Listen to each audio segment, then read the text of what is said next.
And this is pretty much almost the end of the year where we do our top 10-ish board game of 2021. What are they? Stay tuned.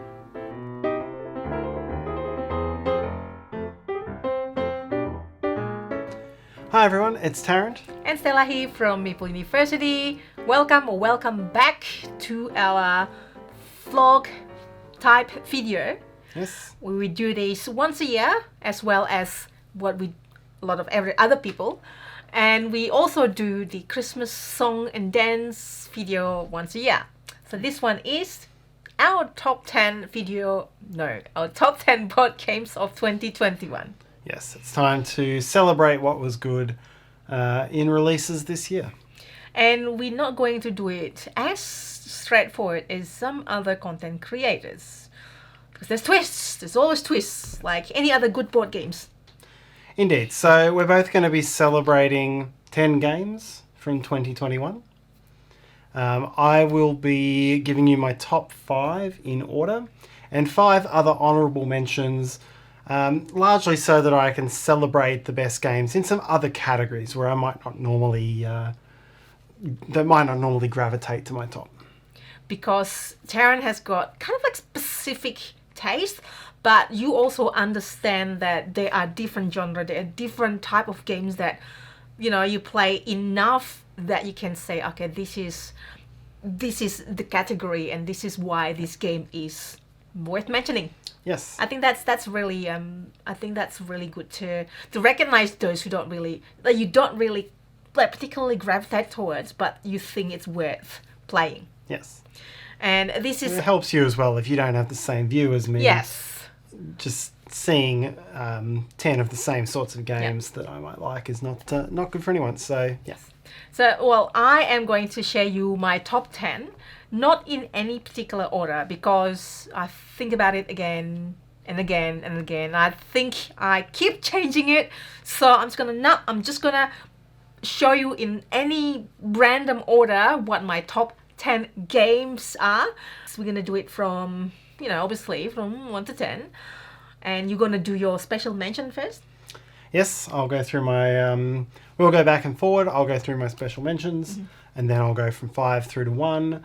And where we overlap, because Stella has no order, we'll just talk together about that game.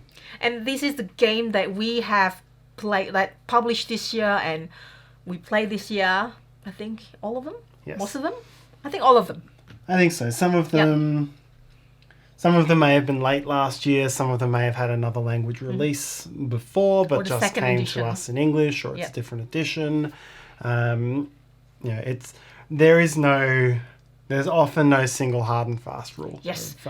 And there are a few games that we don't get to play this year, and we play the next year, and we like it.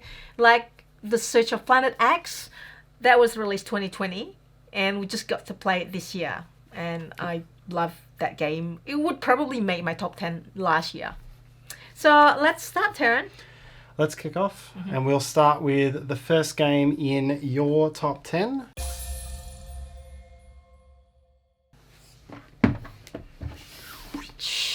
Gravwell. This is Gravwell 2nd edition. I have not played the 1st edition. There's only little difference between the first one and the second one is that this one has got asymmetric power for each player that you can use. Each turn you can charge and use, and it plays more players. Yes, I believe. Up to 6 now. Yes. And this is such a hit. We played on Christmas Day.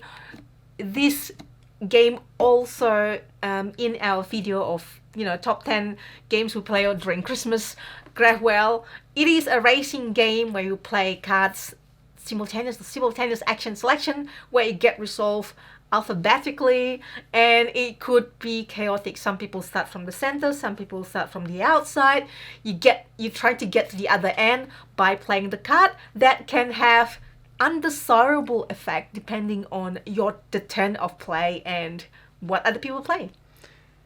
Yeah, there's nothing quite like this out there. Yes, and very unique as well. You're trying to race using gravity as your engine, And so you lock onto the nearest object Yes. and either move towards it or away from it, depending on the card you've played.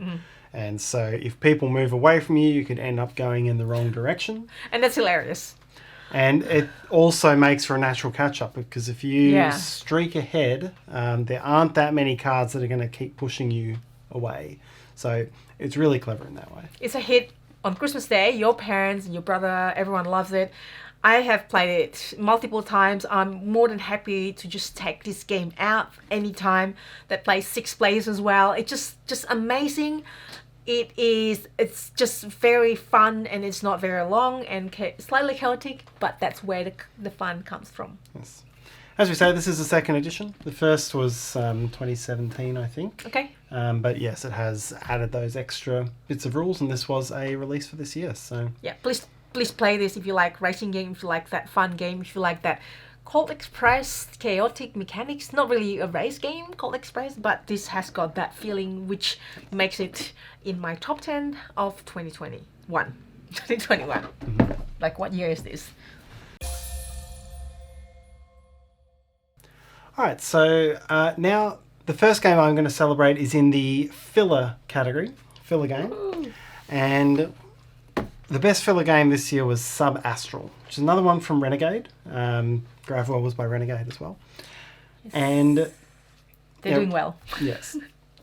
And what I really like with a filler game is, particularly when it's a card-based one, is it's simple. You get the cards out, easy setup, only a few types of decisions, but some interesting decisions and things I haven't seen before. And what Sub-Astral does is there'll be 6 columns of cards out there on the table, and you will play a card from your hand into the matching number, and then you'll pick up one of the other columns, and if you pick up from one side, it has to go into your hand. If you pick up from the other side, it goes into your scoring area. Tableau, yeah. And so you've got to be careful to keep a decent hand of cards so you can keep having flexibility on actions, but also get enough of them into your scoring area. And then the scoring is also a set collection plus as well. So you're trying to collect sets of different cards, sets of the same cards, but you only get to. But the order that you pick them up in is important, because you only score the same card sets for the 2 highest ones that you've got, and they're worth a lot more if you start that set later.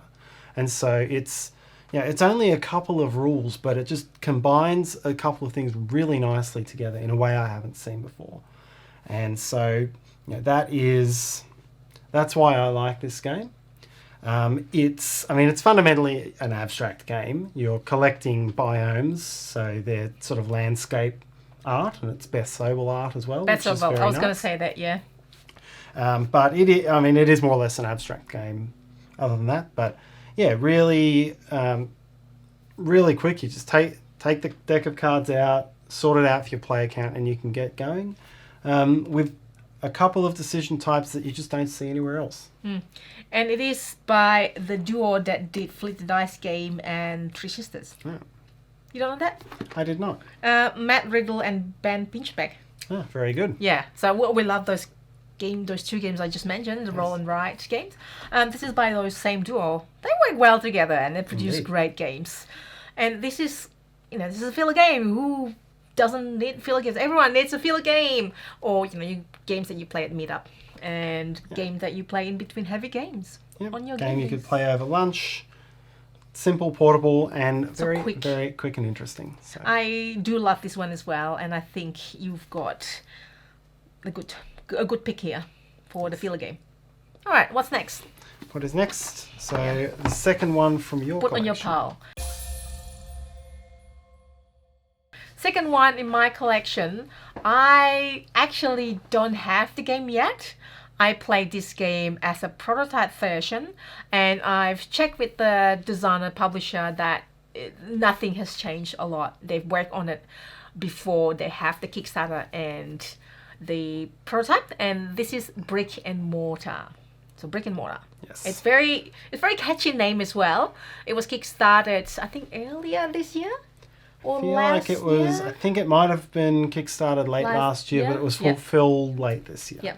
I remember, they're really organized as well, or the insert, but whatever, that's prototype, right? The 3D prototype. But and I've sent the prototype away as well to another previewer, so I don't have even the prototype, but it is coming to us, the actual thing. By the time I finish editing, who knows, it might arrive here. So Brick and Mortar is a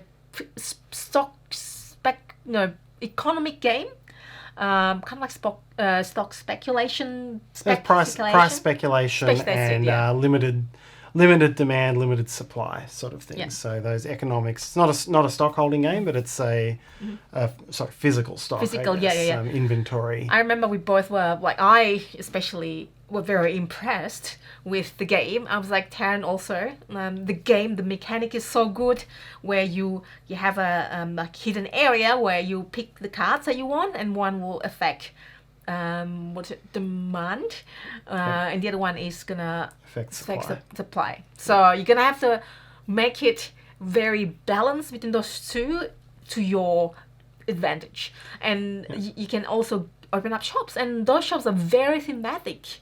It's like there's this shop, like black market, that you can get things like in a good price, but then it only opens like one turn and then it's shut down because it's like dodgy market. It's just like open one turn and that's it. They are like a bakery that you produce the goods, bread, and then as the game goes the next round, the price drops because, stale bread gets stale very quickly. I know. I was like, it's just so impressive. There are other food stores where they'll keep for a bit longer, and so you've got the demand and you've got the supply, and then you've got your shops which will use those demands or those supplies a little bit differently. Thank you, Tarrant. And the artwork is also amazing. You can see it's nothing too bright, nothing too fancy. It is just right. It's just very cute. It's very adorable. It's actually here it is. When you see the art, you don't think it's an economic game that is that good. But then again, if you see separately, the art is so good. So you probably form an opinion when you see the art, or you think it's this type of game. But no, it's actually this type of game. It's very strategic. Do you agree? Yeah, it in a good way. It's a little bit heavier than it suggests on the box, but not in a frustrating or brain destroying way. Yeah. It's been a while since I last played it, to be honest. So I can't wait to get my production copy from Kickstarter for Brick and Mortar. You love it as well, right? It was very good. It was very close to my list. I know. I shouldn't keep saying that, because then it all loses its meaning. But no, it was very close. Yeah. Okay, fine. All right, you're next. My next one is in the party game category. So best party game I came across this year. And it's almost the simplest game we played this year. It's Art Robbery. We'd be surprised about this one as well. We were just taken by surprise. Yes, this is a Ryan Knizia game published by Helvetic, and it is almost the simplest game that I've played for quite some time. There's a bunch of tokens that represent... So you're art thieves, and you're trying to divvy the prize up among each other. And there's all tokens that represent the loot, and there's about, I think, 8 or 10 tokens in each round, and they just have numbers on them between 0 and 5. And you have cards in your hand. You play a card, you take the token of that number, and you can take it either from the middle or take it from the player who has it. There's a couple of other special cards. So there's one that just lets you take anything from the middle but not from another player. There's one that will give you the guard dog that stops you from being stolen from. So you can give someone the dog instead of giving them a token that they want to steal. And the game just keeps going around until each round ends when all the tokens are gone from the middle. So it can be as long or as short as the players want. Essentially, someone has to take that last piece from the middle to end the round when they're satisfied that they've got what they need that round. And that makes... And then you play 4 rounds, and whoever has the most money wins. But unless a lot of the lower value ones have alibis on them, and if you don't have enough alibis, you lose instantly. Yeah. So you've got to get a good balance. You've got to have just enough low value ones, and then a bunch of high value ones. It's almost like Sushi Go, but it's not as punishing a sushi go, where the puddings is the one that goes from round to round, and you need to have that for good amount of points. But this is like, you lose. Yes. Sushi go if you absolutely had to have a pudding, otherwise you lost. Yes. And... Or different mechanic as well. But yeah, so, I mean, that... so much fun. What was just described there sounds like the simplest game. It sounds like something that could have been out forever. And yet, I haven't seen anything that's exactly like this. And the way everything just keeps getting stolen around the table until that last piece goes. Yeah.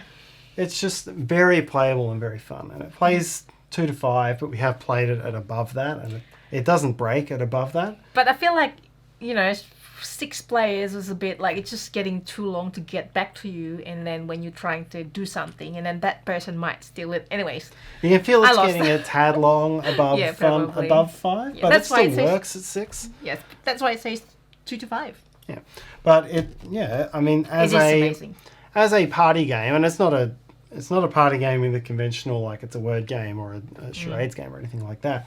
But it's so simple and can be played in a party setting. Yeah. It's little footprint. You don't mind, take that, and this is it. It's actually really light and it's really quick, so take that, whatever.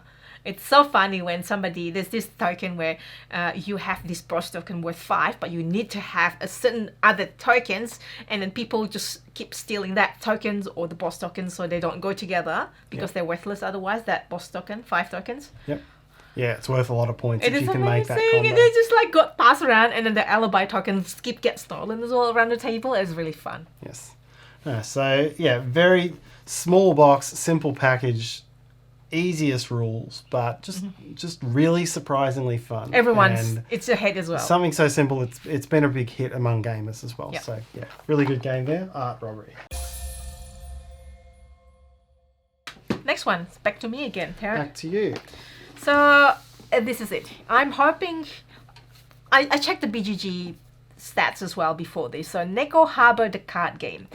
There is a Pleasant Journey to Neko, which is the board game version before this one was released. This is released this year, 2021. And this was originally Kickstarter.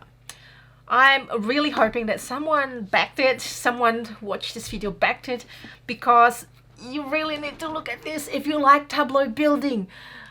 I tend to like tableau building racing, deck building. I think I kind of gravitated towards that, and some other things. Anyways, I love it because it is a tableau building where you card draft at the start, and the way you card draft is also slightly different. We got video as well if you want to have a look more.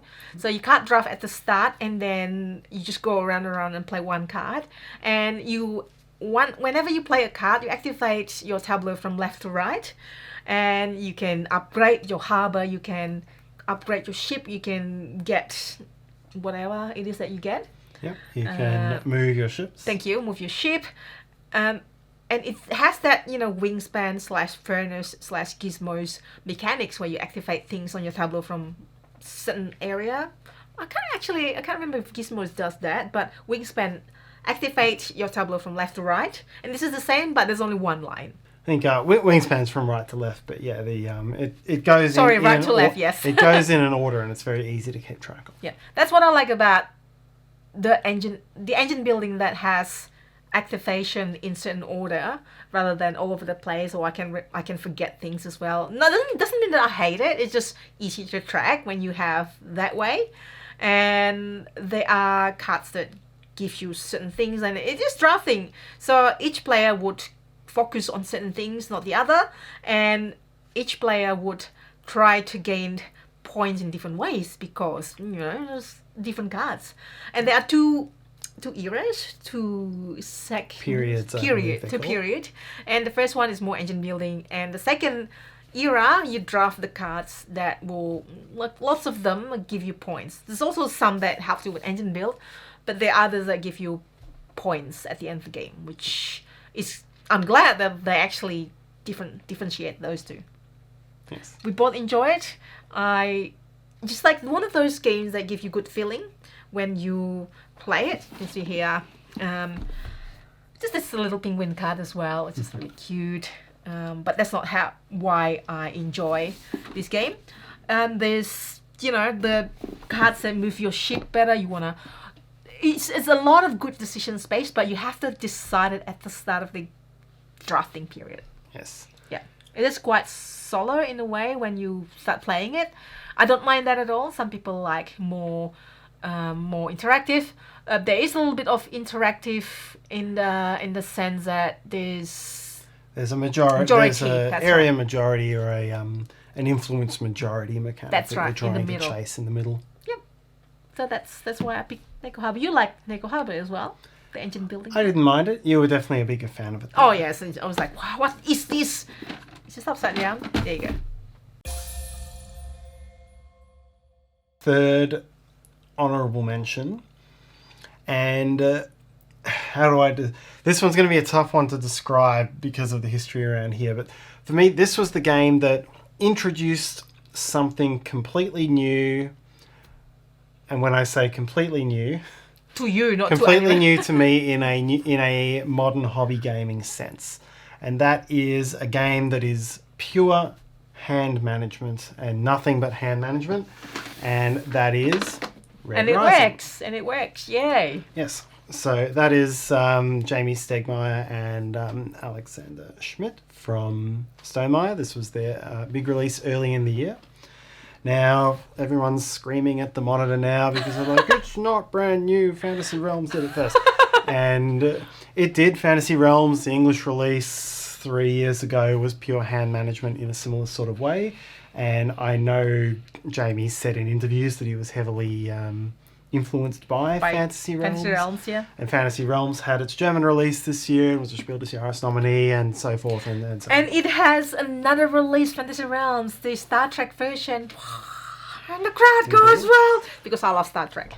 But let's go back to Red Rising. Red Rising and why I'm honouring it and why I liked it. And it was pure hand management like rummy or something or gin or something where you're trying to create just a perfect hand gin? just by changing out cards for other cards. Mm-hmm. And it was the first time I'd seen that in a hobby board gaming sense, in the same way that The Crew was the first time I'd seen trick-taking the old style, your auction bridge style of trick-taking game recreated in a modern way.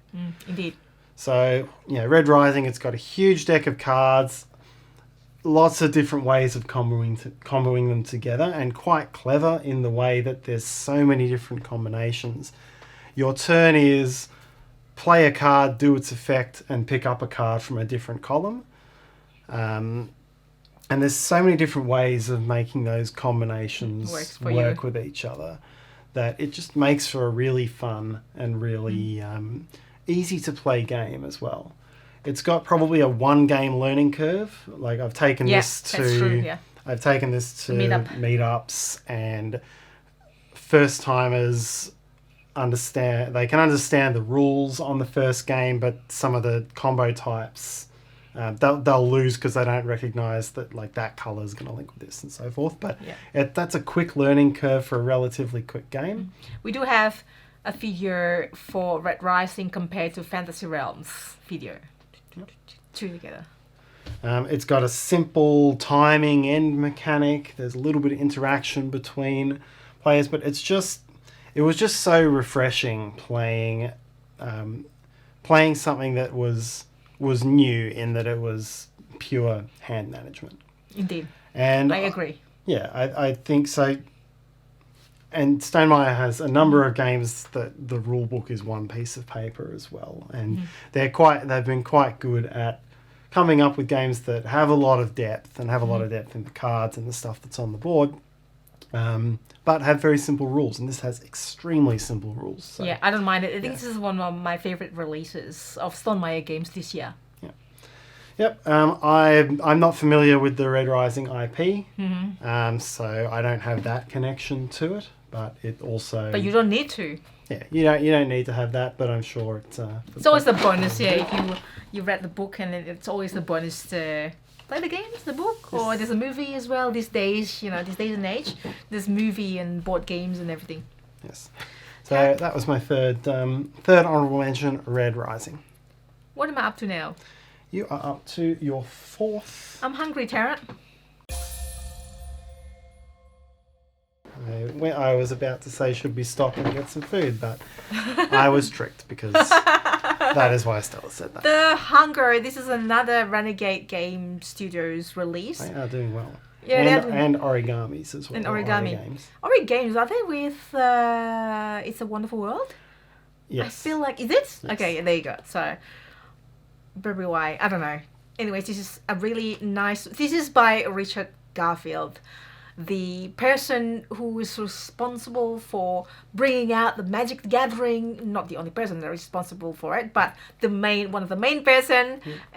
Kings of Tokyo, Bunny Kingdom, Carnival Monsters, and a few others. Yes. So Richard Garfield not only designed Magic the Gathering, he also designed board games and other stuff. And this is essentially a deck building, is really tight deck building with board movement or track movement. Yes. One of many, you're seeing it more and more, the having board games and games with things on the board driven by a deck building engine. It was Dominion and then 10 years of pure deck build, and the last few years we've really seen an uptick in games that use the deck building engine for something else. I love this game. Once I finished playing it, I immediately wanted to play again. It has gorgeous artwork, and it has it has got that push your luck element where you have to go on a track, you try to build your engine to go out as far as you could, but at the end of the game, 15 rounds, that's actually quite a bit. At the end of the game, you need to come back to where you come from. There's just the Dracula castle, otherwise you get banned because you're Dracula or vampire. And if you don't do that, you lose the game. So you get to collect as many points, endgame points, ongoing points, engine building as you can. And then at what point do you want to start heading back to your castle? I think that is just so good and so, I know it could be punishing. it's in a good way, of course, but it's, you play three cards and you move your vampire, your character. You have one around, out to outside or to back, any direction. The further the better. And then if you don't use the movement point, then you get to buy a card in your market. It could be for engine building, it could be for points. You feed on humans, you can just get different humans, and then that would mostly it's just junk up your deck, like Victory Point of Dominion. Yep. What is it called? The Duchy estates and provinces and things. Yeah. Yep. Yeah, they tend to be quite poor for your movement. Yeah. But that's points. Where you get your points. Yeah. So and some of them have even ongoing bad effects. Like there's a spicy one. Yeah. Where if it comes huge up, you have to spicy human. I was like, you have oh my to run gosh. to a well and drink from the well. Yes. That's hilarious. So it's also thematic. Like that's probably me as a human. Like if they eat me because I like chili that much, it's a spicy one. Not that anyways. It's just so funny in that way. And then it's very thematic in that really tight engine build. It's different and it's driving the board. I basically like engine build, but I kind of like looking for engine building and something else rather than just pure engine building these days. Yeah, which I think a lot of people are, and I think that is why it's why you're seeing these sorts of games come out. There's objectives on the board as well, so when you're going out and hunting humans, you can also stop in places to get objectives, which combo with the humans that you've eaten. There's other things, there's bonus spaces, chests that are harder to get to. It doesn't look like it's a Euro building, to be honest, when you look at it. It's more like Ameritrash, say it proudly, but it's... And I think it's more Euro. I don't know. I think it's in between. There's a lot of random stuff that's going on. That's here. Actually true. But it's fun. I do like Ameritrash as well as Euro. Maybe mainly Euro. Do you think? It's a mix of things like racing game and stuff. This is different. I think this is different enough from other games that I feature in my top 10 of 2021. and then it's worth it, and it's probably my favorite game of Richard Garfield ever. I mean, I like King of Tokyo, King of New York, but this is slightly heavier and although a little bit random, but it's slightly less random. Bunny Kingdom was also good, but I like this one better. Very good. And Magic the Gathering, I have not played Magic the Gathering for ages, and I never get into it though, because it costs a lot of money. Please do have a look at, and I heard it sold out at certain point. This one, so yeah, to try to get your hands on it or play it if you find it. the hunger. Next, so this is my fourth honourable mention, and this is the cooperative category. So top cooperative game for the year. Dun dun dun! Pandasaurus games, The Loop, Dr. Four. The Loop, Dr. Foe Strikes Back. Dun, dun, By dun. Maxime Rambourg and Theo Riviere. What's the term? It's not inventing anything new here. This is yes, I remember this. This is a pandemic style of Fighting fires. I always say pandemic style because you're running around a board trying to deal with the fires and trying to solve your objectives. And if you can balance all of that, then you're going to win the game. It's not that easy. We lost playing this before. We did. I think so. What this game does that is new is instead of just giving you your 4 actions per turn or your 3 actions per turn, it has an action storing mechanic out there on the board. So you have, I forget how many, I think it's 1 free movement and then 2 actions or 3 actions or something like that. But as you're taking actions with cards, again, there's a deck building element to this one. As you're playing cards, that can build up more green crystals on the board. And when you're in a spot with a green crystal, you can spend it to take another action or refresh your cards or do things like this. So yeah, you'll have your cards. Your cards will be driving the actions you can take. You'll be moving around. You'll be deck building by gaining more cards. There's a little dice tower that each round is going to drop some red cubes in. Cube tower. Little cube tower, yes. So each round, this sort of co-op always has that mechanic where the new threat is slightly random. Yep. And this time it's going to go to each of the 7 heptans septants. Pizza slice segment. Sectors of the board. It's going to go to each of those 7 over the course of a phase, and the cubes can drop 7 to that quadrant or left or right, and it just means you can do a bit of preparation for what's going on. But it's all about the loop. The big mechanic in the game is you've only got 3 cards, but if you can spend some crystals in a location and perform a loop, then you get those cards back and you can activate them a second time. That's really clever. I really think that is really just wow addition to this. And each subsequent time you activate it, it costs more, so it's not going to endless loop. Yes. Not an endless loop, just a loop. But if you can really time those effectively, then you can achieve lots of things at once. The sorts of objectives you're trying to do, they're consistent with the sorts of things. You can collect things in certain areas, or you can get a lot of crystals down at the same time, or you can attack the villain in a certain spot. The enemies that are coming up that are going to make things harder, you have to push them into their own time stream. I haven't even spoken about the theme here. The loop is set in 7 time streams, and you're time traveling, and you need to push these clones into their own time stream to make a paradox and destroy them. It's so good. So your cards can drive that. Yeah. So it is. So when I started off and said it doesn't do anything brand new. It does do the loops and the action point management in a really clever way.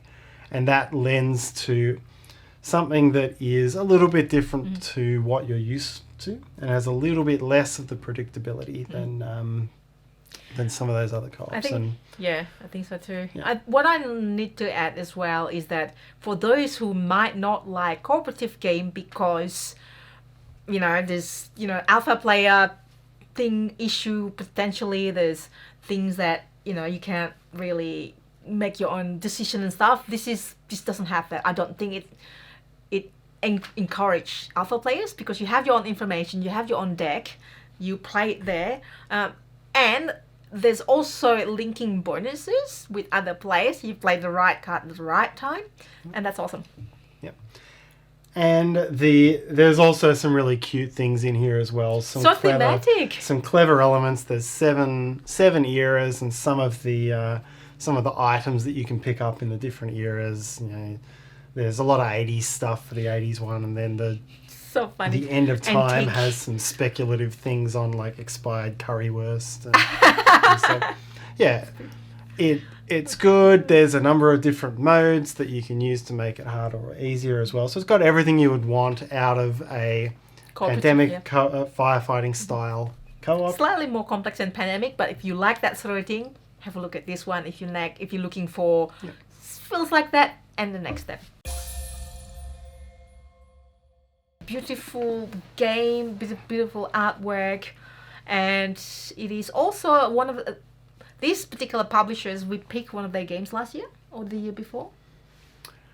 I get my years mixed up. Me I'm too. sure they have some good things out there. Definitely a couple of years ago when Cartographers was out. I pretend that I have like some power, like pull it in. Did we make it look good? Yeah, thank you. Cool. Cape May, everybody, Cape May. This is Thunderworks Games product, and they usually bring their games throughout Kickstarter crowdfunding platform, but this isn't. This went straight to retails, and this is not in the world of cartographers and role players. The role player universe. Role player universe. Sorry, yeah. They brought up cartographers, role players, adventures, and a few other things as well. Yep. They even have to play a game, kind of like the war game. Anyways, All right.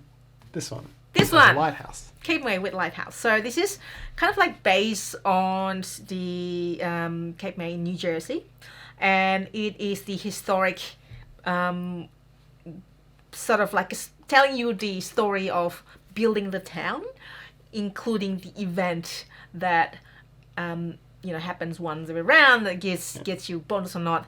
But in the game, you moving around your pieces to place tiles. So it's essentially a tile placement, point-to-point movement, and it does it in very good way and very streamlined way. And look, the icons are very clear. I find in your board, you just it let you know how much you have to pay in certain to build in certain area, but you have to be adjacent to it.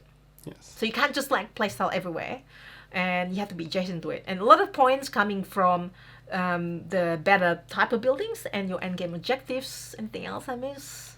What are the main points? Those are the main ones. And then majorities of where you place them in certain areas as well. And so you can place shops, which give you good money income. You can upgrade them to businesses, which gives you a little bit more money and some bonus cards. And then you can build cottages, which you upgrade to Victorian mansions, which are worth a lot of points, which you then upgrade to landmarks, which are worth even more points but have no engine building value whatsoever.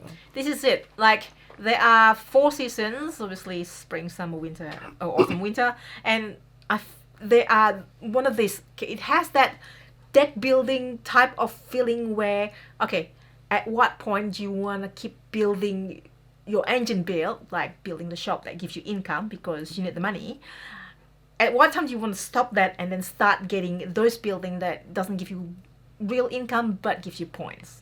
It has that feeling as well, where you want to stop the engine building and deck building and then get the victory points cards. Yes. And it has gorgeous artwork. It's got those 3D buildings in there. It uses, from a movement standpoint, it uses what we call the Concordia mechanic, which you always enjoy. Your movement cards, you'll play it out of your hand. You have to move exactly that many spaces, which can be quite restrictive. And then once all your cards are gone, you have to burn an action picking them up. But you play 3 actions in a turn. I think we've not just one. But I mean, that extra action makes all the difference at the end. And I think what we've found is that if you can work it out so you only have to pick up once, it just saves you that one action. Yeah, But some cards, some movement cards cost you money. So you actually have to pay to play that card to move. Which is another, I'm sure it's been balanced and been play tested a lot. I've done in total 2 live playthrough, ones with the publisher, Keith from Tannerworks Games, lovely Keith, and second, that was on tabletop PR, and this is the physical game that we played as well. Yes. Just the artwork is amazing as well, and it's a really nice art style. I like the color palette of this. The color palette as well, yeah, and the board is amazing, and you just move your things around, you move it with your action. There's more strategic to what it looks like, to what it looks as well, and building in different parts like gravel, dirt, grass, and whatever. I think the beachfront, obviously, that is the most expensive, but gives you more money, which is very thematic as well. And the history. But worse majority points. That's correct. There's majority as well. But better individual points. So it like it balances all these things around, which is a familiar theme that we'll talk about later as well. Yes. Ooh, is that a surprise? Yes. Is that a spoiler? No, it's a teaser. Okay, fine. This is, I will recommend this. I don't know why they didn't do the Kickstarter part, but I guess, different, whatever they want to do. I just love it. It is, I don't know if it's still on Tabletopia. It might still be on Tabletopia or Tabletop Simulator, actually. One of those. Check it out. Hopefully you get to try it. It's not, it's bad. It's not too bad playing on the digital game, digital platform. Yeah. Obviously, it's much better because you're mostly putting things down, and there's not a lot of fiddling with resources. So correct. It works well. Yeah. So, I would highly recommend it for those who likes the movement, tile placement with some twists. Yes. Do you want to do the thing and I'll do the movement?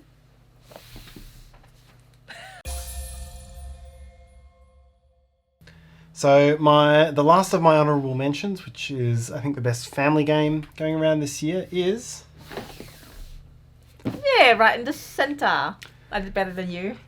You did place it quite well there. Thank you. Stop it. Sheepy Time. So this is designed by Neil Kimball and published by AEG. And it's an extremely... this is a really clever little family game.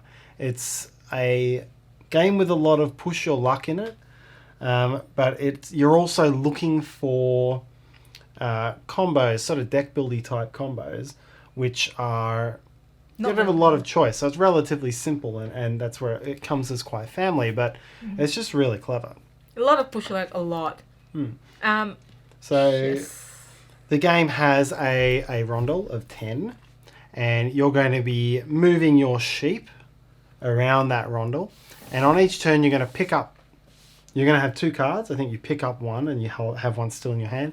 You have to play one of them, and that tells you how many steps to move. And you're the sheep that are being counted in sleep. Of course, there's clouds everywhere, and there's a fence at the end of that. It is an abstract game with that. I think there's a bit of theme here. A little bit. Okay. There's a fence at the end of the rondel, and once you've made a lap and jumped over the fence, you get to advance your score marker, your winks counter, and you're trying to get to 40 winks because, of course, it's a sleep-themed 40 game. winks, yes. When you land on a space with an action at the top, if you've got sleep tokens there, which is another thing you can put down, then you can resolve that action, and the action might give you more winks, or it might give you more steps of movements, so you can move more quickly around the board, and it's all about trying to move your winks up. You also have to be wary of the nightmare. So there's a nightmare in the game, and there's 3 different nightmares that come with the game, and they move around the board when nightmare cards get drawn. And if they each follow slightly different rules. The basic one is just if it lands on you or moves through you, then the first time it happens you get scared, and the second time it happens you wake up, and the nightmare has woken you up and you lose all your winks, basically. And that also happens if the nightmare, this is where the push your luck comes in, if the nightmare beats you around the board, then you wake up as well. So each time you jump the fence, you decide Risky. you decide whether you're going to stay or keep going. And then whoever has, where this is all quite cool, but then where this is quite clever is each round is played independently. So it always keeps everyone in the game. You're trying to hit that 40 winks as your target, but after the first round, whoever had the most winks drops their target by, it depends on the player count, but they drop the target by 8, for example, and then whoever was second drops the target by 5, and so on. So everyone will now have, you get the benefit of coming first in one round by having a lower target going forward. But if you woke up, then you get the worst reduction of all. And then you play again, and then after usually 3 or 4 rounds, when everyone's come down the track quite a bit, you've got a shorter target to get to, you've got better combos on the board because you start putting new actions on the board. And whoever can cross their target first, or whoever crosses it by the most, will win the game. And so, it's deceptively, I'm not going to say heavy or thinky, because it's quite a simple game, but it's got a deceptive level of interesting decisions and combos that you can make for what this game looks like. I would say the theme looks very light, and because it's your top family game, it can definitely be played by families, but for gamers, they would go into, onto it full on, and then play it more strategically, I think. Yeah, so I think it's got good variety with those different nightmares. It's got fun combos to make, and it just keeps everyone in the game all the time. And you can, it's fun. And you get that last opportunity where, because it's a push your luck, you can just push to victory. Even if you're 2 laps behind, you can push to victory and try to get that last victory. I feel like I bust a lot. So that's the last of my honourable mentions. Sheepy Time. It's a very well designed game, very good family game. I just feel like I have a feeling it looks like a light family game. It might be a little bit deceptive, where it looks like a fun party game or whatever, but really it's very strategic. Yes. I think, please try it if you haven't. And if you like strategic game, if you like what Tarrant here, please do try it, see if you like it. Yes. And I'm gonna do Professor X trick. Tarrant. What? It's too late now, everyone saw that. Okay. I tried. Cora, Rise of an Empire. Din din din. This is civilization theme game. Is it civilization game, Tarrant? Jury's out. It's certainly not a 4X civilization. Yes. It's a track advancement type of civilization. Correct. That's why I was like, it is definitely civilization theme, but so Cora, it is civilization theme where you are a nation and you are trying to advance in different various tracks and then the actions kind of like interlink and gain the glory and win. And on your turns, you roll dice. Okay, now wait. You say you roll dice. What? Well, other civilization type game like Stone Meyer ones, Tapestry also roll dice. And this dice you roll, but it actually lets you choose the action. So there are ways to mitigate as well. If you have population track high, you can use that to add your dice. So there are several actions. So the card or the tile that you use for action is 1, 2, 3, 4, up to like 6 or something. 0 to 6. 0 to 6, thank you. And you can only... Yeah, the card has to be equal or lower to the die. Thank you. So, obviously the higher action usually more powerful. That's why you mitigate it by paying it with your civilization, which you can increase in different ways. But the lower one also give you some sort of like engine, like giving you more track for that mitigation. So there you go. You choose 2. You can increase to 3 action per round by using your dice. And one person at a time do that action. And you like a lot of the things are military. I think I have a feeling it's quite military. I wouldn't say military heavy, but military geared.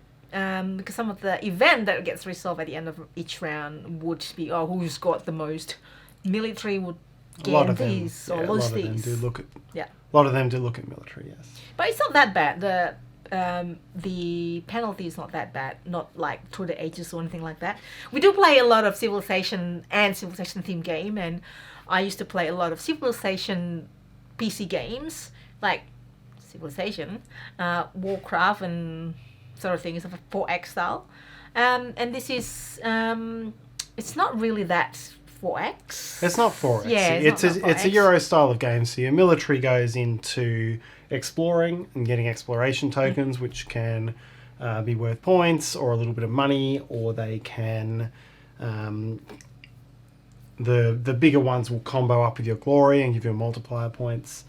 Or you can go the more cultural route, and then there's ways of generating points ongoing with those. And you can also build your own civilizations, and that's what the interesting thing is as well. Part of the interesting thing is, apart from, you know, the action selection is quite different.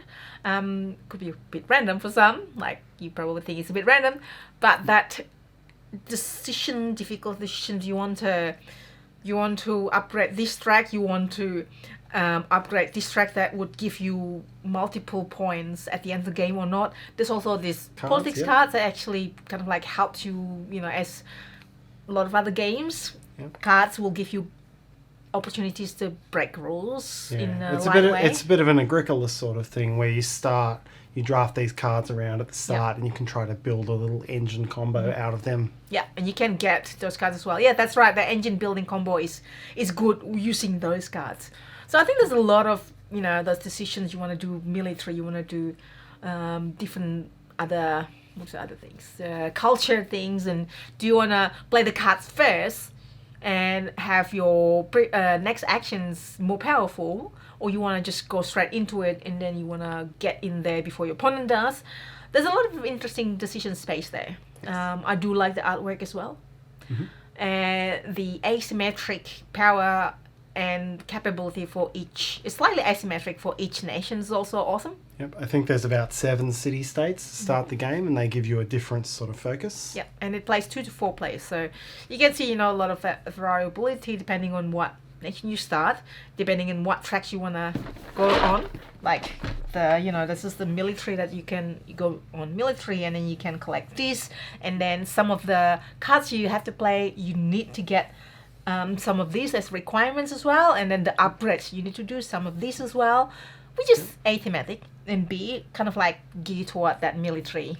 Like you have to have military at some point. You have to do something. But the which actually, you know, works well with the event card, which is military. Yeah. So I feel that is very important. Action number 4, I think.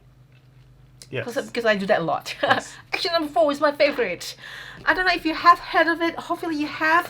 This is yellow and S.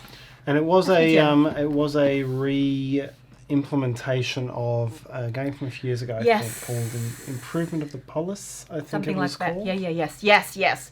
I have not played that earlier version of the game, but this one is here. I don't know how much of it was changed, but yeah, if you like that sort of game track, I'd like to think it's quite well balanced, and the fact that it's dice roll, that you can, like, throughout the games it would be more balanced.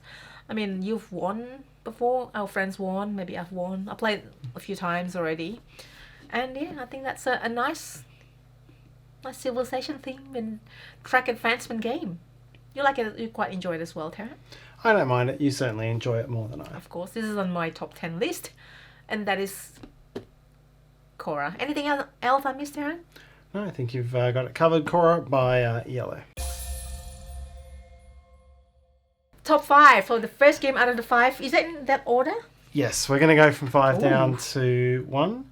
There are a lot of possibilities for number 5, and it probably changed daily, but I ended up settling on Cubitos! German SpongeBob. John Declare, who has designed a lot of other games like this one, Valley. John Declare's game. John Declare. Yeah. Yes. Space Space Base, that's it. Mystic Vale. Mystic Vale, not Valley. Sorry. Yes. Ecos. So Many good ones. he is one of the. I think he's really established himself as one of the great Gateway Plus designers in the market. Always having these elements of whether it's push your luck or keeping involved on other players' turns. You can really see that a lot of thought goes into downtime minimization and keeping enough luck in the game that everyone's sort of got a thing going, and it makes it, and it always ends up with this package that's simple enough to be gateway, with enough interesting decisions for gamers, and Cubitos falls into this category as well. Almost got into my top 10. It's fundamentally a Push your luck dice rolling. a pool building game. Oh yeah. You've got Deck a pool building. of dice. Yep. So part of what you'll use your dice for is getting money that you'll use to buy other dice, which can then combo up and give you a better pool. And it brings back the Mystic Vale push your luck type of mechanic. I think AG is push your luck, like Shippy Times also push your luck. So you'll roll your dice and you'll gain all the things that have icons, and then you can re-roll all of your blanks, and you can keep doing that. Yes. But if you ever get all blanks again on your re-roll, yes. So you can go as many times as you want, but if you ever re-roll all your blanks and get all blanks again, then it's over, you bust, and you get a consolation prize for the turn. The track. Yeah. Advancement on the track. Yeah. Otherwise, everything is otherwise it's a race, and you've got a track, and you can either spend the coins on your dice to buy more dice, or you can spend the foot icons to move around the track. And there's a couple of other things, but those are the majority of them. And you can the tracks themselves are interesting, so you can try to take the shortest inside line, or if you go out to the outside, there's other bonuses that will like move you up on the consolation track, give you extra ongoing stuff. Some of the tracks have shortcuts where you can jump over half of the track if you get like 14 movement at once or something like that. So you've got to like be building up for that sort of action. The whole thing plays quickly enough that it's like the classic length for an engine build thing. If like his previous game, Space Base, if someone's got a game-breaking combo, you've got just enough time to build a game-breaking combo and then just streak to victory and it's over. Or if you don't quite get that game-breaking combo, someone who's accumulating is going to get past you. So it meets all of that. It's got, I think, 6 or 8 different... How many colours of dice? There's different, and each dice, each game, it has a recommended set you play. So each colour of dice, depending on what ability it has, so you can play like so many combinations that you can play with. Yeah, there's about different abilities for each colour. Yeah, there's about 8 different colours of dice, I think, and each of them has 6 or 8 different cards that you can use. Yeah, and different abilities. And, they range from the red ones give a bonus to whoever rolls the most of the sword icons, I think it is. There are some that have lots of... There are defensive ones. I know the green ones let you... it makes it harder for you to bust. Like, you can use those to avoid busting. I always enjoy those. The purple ones are the most expensive, and they usually have heaps of movement. But there's only one die face that gives you that. 6, So much more likely to bust with them. But if you make it happen, it's a huge combo. Just lots of interesting little combos there. I have to mention the catch-up mechanic is really good. So whoever that's lag behind, so the racing track has got different segments. If you have lag behind like one segment, you roll one more dice out of your opponents, and that two lag behind 2 segments, you roll 2 extra dice. Yes, I think we named those lines the rat tails because it has a very quacks type of thing about it. But yeah, so it is, it's light and it's fun and it's easy to explain. And I think when I look at all the games I've played this year, this one's come up multiple times. It's become a good go-to for, an hour left and something simple to play. But downtime as well. You got to minimal arrange your downtime. dice. Yeah. Minimal downtime when other people's doing it and you just do your dice action and decide what you're going to do. Yep. Very good. And the lederhosen cheese on the front is just funny as well. So, yep, that is my number 5 for the year, Cubitos. This is another deck building game. Yes. And this is... Sorry. That's okay. There we go. Sonia. So this is actually the set. So it has got the base game and a few other expansions. Yes. And this is the actual size of the box. It's pretty compact. It does take a bit of space. It's like, medium space. Typical deck building space. Yeah. And it is a deck building, the mechanic of deck building that I wish I have in some others that makes my life easier in deck building. Like what, for example? So deck building games, as I mentioned earlier, is when... Do I ever need to explain deck building? I don't think I do. I don't think so. Yeah. So you build your deck and you get stronger and stronger cards and hopefully trash your cards from the game so you get a more powerful card. So back again to the mechanics that I like in here is that there's a mechanic that lets you keep the card for the next round in your hands, number 1. Number 2, resources, or when you buy cards from the market and that sort of thing. You can also, and at the same time, trashing a certain card. So you can trash the card and make it a permanent source of currency that you can purchase cards for your future deck building thing. Oh my gosh, I forgot my train of thoughts. So those two are very powerful, and I think that makes it super cool. And what also... And combo between each cards as well. Sorry, go. And what also makes this game, I can never say unique, but the thing which definitely stood out and which I hadn't seen before is that it has 3 separate currencies. Yes. So it's got red gems, blue gems, and green gems. And to all of the cards you're purchasing need those in a specific combination. And so that's part of why it's so important to get these permanent cards out into your tableau, because you're only drawing 5 cards.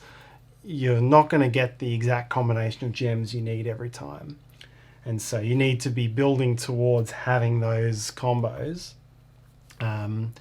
in your tableau to then let you work from there. So it all fits together very cleverly. Very clever. Yeah, you're right. So there's also the wild color of gem, which is the currency. Yeah, there's 3 or something, 3 different currency, like red, blue, and green. Yeah. Which also have different shapes. Yes, which you can put aside and have that ready, and then you can use it once per your turn to purchase things that are giving you more use. And that thing that I was mentioning before, the combo, so there are cards with certain symbols that match with other cards that would give you some combos. Yep. So play it right, keep it for your next turn. When you draw the other one, you play together and you have good combos. Yeah, unmistakably there's a couple of elements here that will be very familiar to Star Realms, Hero Realms players. So the combos between symbols of different cards, which Stella just mentioned. And it's also a battle game, essentially. It's also first to 60 points, in the same way that your Star Realms is first to take 50 health off the opponent. It plays 1 to 4 players. We have not tried the solo mode first, but I heard it is also good.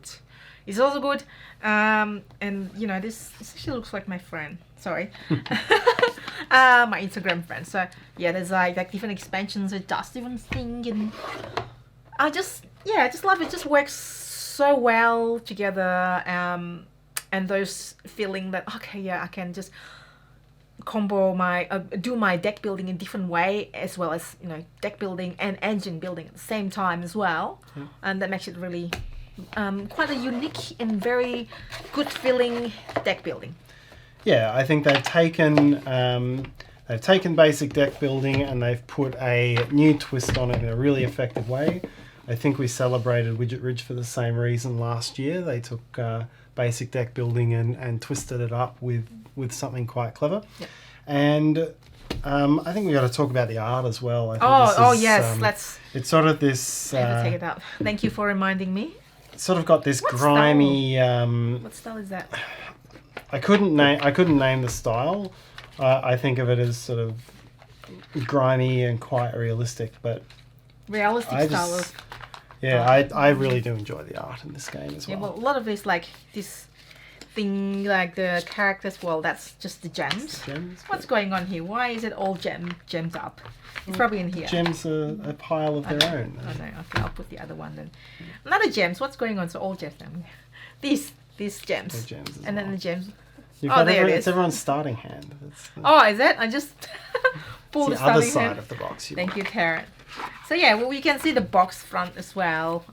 What is that style of art? It's just, it's not bright. It's a good color palette and kind of like Shakespeare almost. Is it Shakespeare? I don't know if it's Shakespeare. Not sure. He's probably not an art style because he was more of an author. But anyway, you can see it from the front of the box as well. Some very nice art in this one. So this one fulfilled. I believe this was fulfilled this year through. It was Kickstarter or crowdfunding or one of those. So this just really nice. Just kind of like brown back with just suitable art. Anyways. So when I introduced this last year, even I think when we introduced this video last year, I remember making a comment that I had started to gravitate more towards mid-weight games. I'd been finding I wasn't getting the same joy out of very heavy games that I had been sort of early on in our journey. Yep. And that has mostly continued with the exception of this one. So this is the first sort of ultra heavy, above 4 on BGG type of game that I've liked this much for quite a while, and that is Coffee Traders. Yes, you mentioned that you kind of like more medium sort of game, but except this one. So what is it in Coffee Traders that you like so much that it is on the top 5, Tarrant? So Coffee Traders is very big in it's very big in shared objective, and it's got a lot of competing things for points, and it's quite tight for resources, and it works in a really interesting way. It only plays over 3 rounds. You're trying to build up a bunch of fair trade coffee cooperatives around the world. And then you're also trying to trade with those same cooperatives, and you can trade with ones that you've built up, or you can trade with ones that you haven't touched, because you need coffee from all 5 to fulfill your set of contracts. And each round you'll get a series of actions to do with building up coffee plantations and workers. You'll get a series of actions related to buildings and trading. Positioning yourself for trading, and then after all of that you'll get some coffee in and you'll fulfill contracts. And there's actually not that many different actions. I think the game's heaviness is slightly overestimated at times, because there's not that many different actions you can take. But you think of all the different things you're trying to do. When you take actions, it's got a piggyback mechanic. So if you go into you can go into a trading house and pay money to do that, to get the best position. Or you can just go in for free but get a worse position off someone else's action. Likewise, when you're building, you can pay to build where you want, or you can hope someone else builds and then piggyback off that. You can wait for others to build up a a Building cooperative, and cooperative, then yeah. you can go in and trade with it. You've got a few different options on your buildings. You can build up your warehouse so you can store a lot of coffee and like sell a lot at the end and do better trades, or you can build in the cooperatives, and that will give you majority points there at the end of the game. You can complete your own contracts, which gives you the scarce resources you need, or you can go to the coffee houses, Coffee bars. Or the something. coffee bars, where you're competing with everyone else for common objectives. So all these different options, which end up for very few actions being quite tightly balanced. And at the end of the game, there's so many different competing ways that you can score points, because there's always benefits for specializing in something, and there's always benefits for generalizing as well. And so if you specialize in one cooperative, that gives you you can get like 16 points for having the most stuff in a cooperative. But then if you focus your efforts there, you're going to get poor diversity on the tracks that you go up. Like each of the cooperatives have a track, and you get more points for going up on all of them. Or you get a range of different, you get all the same tokens instead of a range, and you'll get way more points for having a range of tokens. On the coffee bars, you get a bonus stock token for going to all of them, but you get majority points for having the most in one of them. And just all these things in a game with not... And there's milestones as well that you got to try to focus on, which are quite tough. So all of these things within relatively few actions make for really interesting decisions. It's a 3 to 5 player game. It needs the 3 to 5 players to have that interaction. There's a 2-player variant. There's a 2-player variant well, where the bot will do the same thing every time. No, let's just get 3 players at least. But yeah, you want to do this at 3 to 5 players. And the components are really great in here as well. Cute. They've got lots of little buildings and metal coins and all sorts of fun stuff. So this one is... Yeah, for a heavy game, I really enjoyed the thought process of playing it. Yeah, a lot of fun for me. A lot of fun indeed. And it's just so much that you have to think about, building at the right time, and then, but if you're not there, you won't get the benefit, and make sure that you have enough resources. And it has that, I guess, Lacerda is, I won't say mechanic, like style, where you do one action and then you put it there, you get that bonus, and you do that action, you get that bonus. I think Vidal Lacerda does that a lot in his games. Yeah, certainly does. He also does a lot of shared objective type of stuff, shared shared benefits, so heaps of that in here. We have had to play video for this one as well, and one of the designers are good enough to check our video over and make sure there's no errors, so thank you, Andre? Yes. Is that how you say it? Andre. Yep. Andre. Thank you, Andre.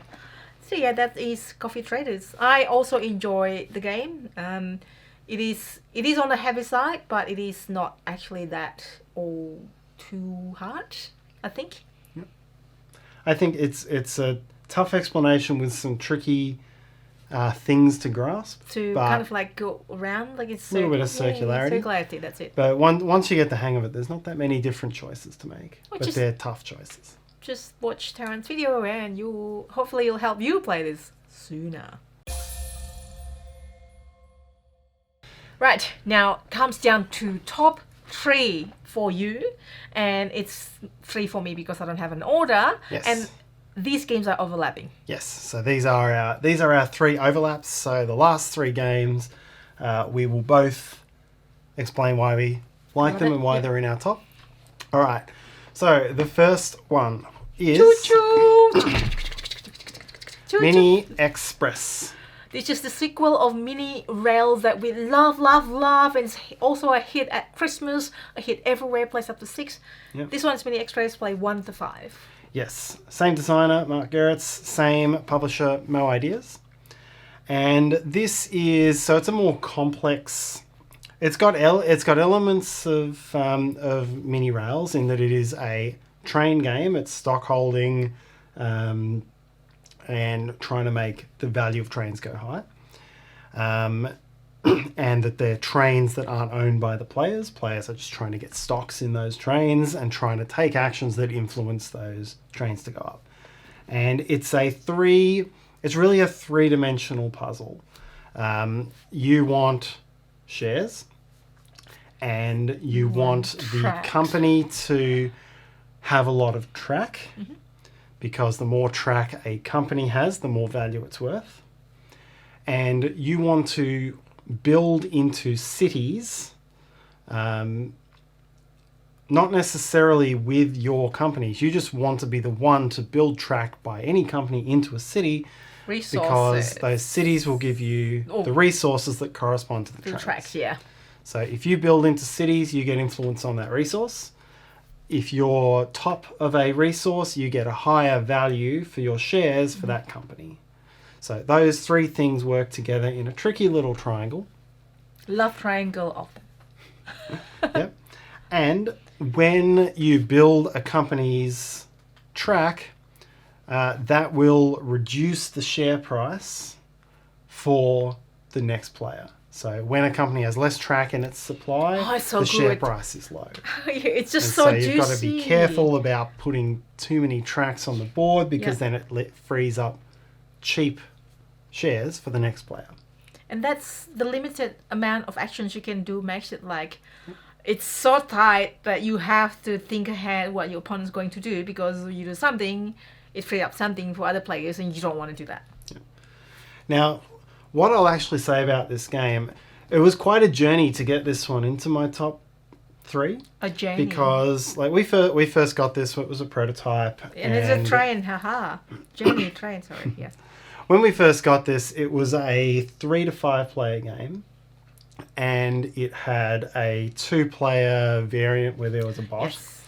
And those are the basic ways of playing, and I actually wasn't that impressed, to be honest. And it had one major issue, which was what I just described before. If you put a bunch of track down, it makes the next company cheaper. And so it has an inexperienced player turn order issue, where if one player is just making silly placements, it's the player after who reaps all the benefit from that. And we also found that with the bot, because the bot wasn't changing in turn order. I was always following the bot. Never. And the bot was doing some less than... The bot was not making moves as smart as I was making in terms of what I was leaving for you. Yeah. So, I had written it off at that point. But then when the final version came out, there was a second 2-player mode where players took 2 actions at a time instead of 1, and they had to be for different companies. And that completely made this game. It turned it into... Back up to top. It turned it into a marketed 3 to 5 player game that's actually a wonderful 2-player game. Yep. Because... It's just different, almost like a different game. Oh, not really, but yes. No, it was. It was almost like a different game. Being able to take those 2 actions at a time, because you can really now think ahead. It becomes very... different dilemma and thought strategy. It's so good. Yep, you're thinking about what you're leaving your opponent. You're finally seeing that option to make a long track here, but you've got to position yourself so that you've still got the majorities, and it becomes a really, really good 2-player duel. Thanks for sharing. Mini Express 2 players. Thanks for sharing that. 2-player advanced mode. Advanced mode, not the other mode. Not the bot mode. So thanks for sharing that as well, because, games on Kickstarter could change a little bit. Hence, I said earlier in the video, brick and mortar, I just double-checked with it's already wonderful and amazing, so I didn't think a lot would change, which is correct. Just slightly set up part, which is not really changing a lot. But this is definitely makes a different game, and makes it back to our top 10 game. Mini Express. Yeah, you'll see our playthrough of this that we did live. It was every one of the last actions before there were no options left. You won, but every turn swung. You made some mistakes. Every turn swung it from one lead to the other, and it was so tight. I was thinking 2 or 3 turns ahead, trying to figure out how I could. I keep changing it was very good. It was very good. Yes, I agree. All right, next one, Tarrant. Next one. So that was top 3, number 1. Second one in top 3 is Ariantis. Top 10. Yes. Retheme from an older version of? Yeah, so this is it's a re-implementation of Carolus Magnus, Yes, yeah. which was actually a game from the year 2000, so it's quite an old game. There are a couple of mechanics that were tweaked and updated for Ariantis, and this was released this year by Cranio. Creations. Cranio Creations, sorry, yes. And this is a 2 to 4 player game that has great variance for each mode. The 4-player mode is a 2-player team game. It's so good. It's very good. You've got 2 or 4 is good. Yes. So you've got 12 islands, and you have 7 students, 7 sort of discs of different colours. And on each turn, you first bid for turn order. Then you get to move 3 students, either adding them into a row where you're trying to have the most, and if you have the most, you control that colour. Or you can put them out on the islands. Then you move a piece around the islands, a Mother Nature piece, and how far you can move depends on how aggressively you went on turn order, so you've got more flexibility if you're later in turn order. Yep. And wherever it lands, you resolve the discs on that island for who controls those colours. And you want to control as many islands as you can. You put your towers out there, and whoever gets all the towers out first is the winner. When you have adjacent islands, they merge together and form one super island that flips all at once if it flips. So it's a good way to gain a lot of points, or a lot of, what is the word? Majority. A lot of majority. I mean, the whole game can end up swinging on one giant island at the end. That happened before? Yep. And I think it sounded more complex trying to explain it without demonstrating the board than it actually is. You do have how to play. I do, yes. Yeah. But it's just a really simple, really elegant, thinky, 2-player push and pull back and forth sort of game. You talk about tug of war, yeah. Yeah, you talk about some of the great 2-player tug of wars that have been out there, and for some reason Carolus Magnus and now Ariantis, I don't hear it come up that often. This is a really effective 2-player game. I really enjoy it. Even the 2 versus 2 player is also has got different. It's not a different game, but it's just give you different feeling, different strategy. Where obviously like team A, team B, team A, team B, alternatively, and you gotta have to coordinate. It's a table talk, so you can hear what other players, the opponents are doing, going to do. When you discuss, they can hear it. Yes, no, it does play so really well at 2 versus 2. It has. You've got to be really careful with your turn order cards because once you've played one, it's out of the game. Yeah. If you spend your top one, then the other player knows that it's not there again. And you can't play unique cards like in one round. You can't play the same number unless you don't have any other cards. Yeah. It's only, I think there have been tweaks to the turn order mechanic, and they reduced the number of islands between Carolus Magnus and Ariantis, which I'm sure has come from 20 years of further playtesting. But yeah, it's a really good game. There is an advanced mode in here as well where there's some extra powers and you sort of gain coins as you do things and you can spend them on those powers. I have my only complaint about this game is I don't understand the theme. Abstract. It's abstract. Don't worry about the theme yet. It's pretty close to abstract, but it is it's a very good short to medium length 2-4 player game. We haven't played it at 3, but you can play it with 3 as well. Yep, ready, go. I do think that, but if you go between the 2 of us, it's definitely in my top 3, and I'm pretty sure if you put them in an order, it would be up there for you as well. In my top 3, yeah. You're right, yes. You've raved a lot about this game, so probably between the pair of us, I think it would come out with the highest weighted average, and that is the Dinosaur Island Raw and Right. Yes, we played the Dinosaur Island, the board game version. I think I like the Raw and Right version better. Why? because, okay, firstly, this is a roll and ride. Roll and ride, such a good pun, right? Yep. Number two, it is like beautiful components and artwork, including awesome dice. And Yep. third, the theme, it is so fun. It's like the puns in the shop and everything else. It does have my favourite pun of the year, the Yep. teriyaki grill with the silent P Yeah, on the front this of is it. the dinosaur type. And those three are not why we love this game so much. It's because it is such a good decision space. Yeah, so this is... It's on the firstly, it's on the more complex side of the roll and write spectrum, which normally I'm not that big of a fan of. I kind of like the medium, the light to medium roll and write a lot That's more. actually true. It's also it's also a lot more interactive than your typical one because it's not a welcome to bingo style of game. It is dice drafting and then worker placement with those dice. Correct. So I was like, there's a lot of mechanics. Yeah. There's a lot of mechanics here that actually you could have made a board game out of this. It's just that the rest is done on paper. So you'll do that. That will give you, as in all the other Dinosaur Island World games, it will give you the DNA that you spend on dinosaurs. It will give you rides and attractions and things that will give you extra bonuses. And it'll give you money which you can spend on employees and that you can spend on buildings. And they give you bonuses and they give you end game scoring points. There's also that drawing part of it. Yep. So you've got a grid where you're drawing all of these Shops and shops dinosaurs. and spaces and things and building roads between them so you can make tours. You've got all these tracks where you're building up DNA to make dinosaurs, where you're building up coins to hire useful things.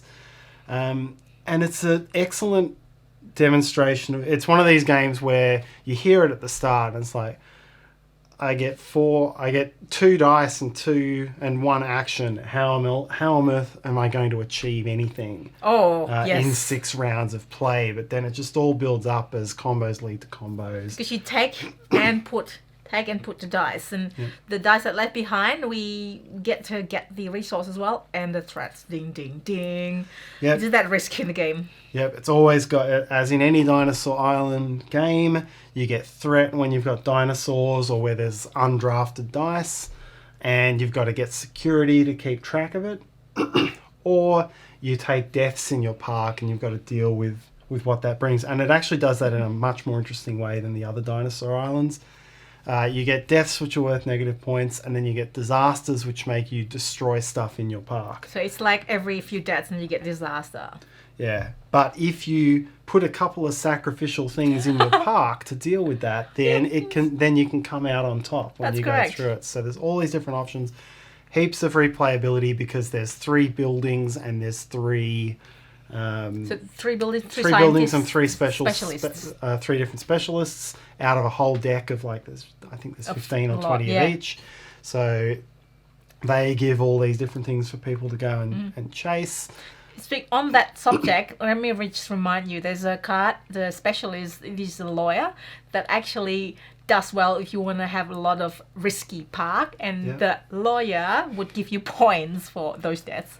Yep. Is it? To give you points? They give you points for something. It It definitely is mitigates. it's hilarious. I was like, what? This lawyer would do that? Anyways, continue. It definitely mitigates that side know. of the game. So So clever. It's punny as well. So good. yeah. So I really like the way all of that. There's just lots of different options and lots of different ways to go about it, and because it is a drafting and a worker placement sort of thing. Easy setup, easy take in, take out, but it's really deep strategy game. Yeah, definitely. And you put on top of that, we've almost always had, it's been really close every time. Like we've been fighting for every little bit. High scores around about 100 that have been extremely close every time. So it makes for, when someone's not getting blown out of the water, it's making for a good game as well. There will be how to play for Dinosaur Island Roll and Ride as well. And the crowd goes well. No, just me goes well. That's it. I convinced her. No. Hopefully that will help you play this. And did you know there is an app for this game? Now, the app does not replace the game. The app that you can download on your phone, I don't know if it's probably on Steam or computer, it just replaced the pad. So you still need the main board, the dice. It just replaces the sheets, the play sheets that you can put stuff on. Yeah, so there's 4 of these Dinosaur series games now. Island and World and the Duel for Island. So I think World came out this year as well. It sort of had hexes in here. But then, for me, this is the best of the 4, and I'm pretty sure for you as well. I think so too. We played all of them. We played the Dinosaur World prototype style. So it could be like Mini Express. It might be, You never know. that is basically my top 10 and Tarrant's top 5 plus 5 special mention because of the reason that he mentions way earlier in the video. Yep. Like when my voice was still working. Sorry, Tarrant. What are your top 10 games? Are any of these games that we mentioned, like these 17 games, are in your top 10 games of 2021? Are there games that you want to play after watching these? Let us know all in the comments and chat to us. Indeed. And are there games that we've missed that we have to go out and find? Because, of course, we have not played every game. Exactly. That is not a possible thing. So, unless if you're superhuman and you don't have a job, or maybe you have a job, but part-time job. Anyways, you're superhuman and play all games. I like to be the Flash and then able to play all. No, that is still impossible. So let us know all in the comments, or if you want to say hi, or if you have a game that you developed that you think we're gonna like, please let us know in the comments. Or maybe contact us. Maybe we'll get back to you and play your games. Like, it's just, you never know. Like, Neko Harbor was the one that is the biggest surprise for me. I didn't even kind of like, it's so under my radar, and then it's just like, wow. So if you find this video useful, it would be very helpful if you could please hit the like button and subscribe to us. Click the Meeple in the corner, hit the bell so you get notification. We do video like this, turns how to play, my overview video, live playthrough on the weekends, and so on. If we have any other videos that we talk about here, that we have other videos about this game, we'll link in the description below. Yep. I can link it on the card, but there's a limit of 5 or 6 that I can link it in the corner of the screen. And I'm also on Instagram, find me there. And hopefully we will see you next time. And next year. Bye everyone. Oh yeah, next year. Bye. Bye.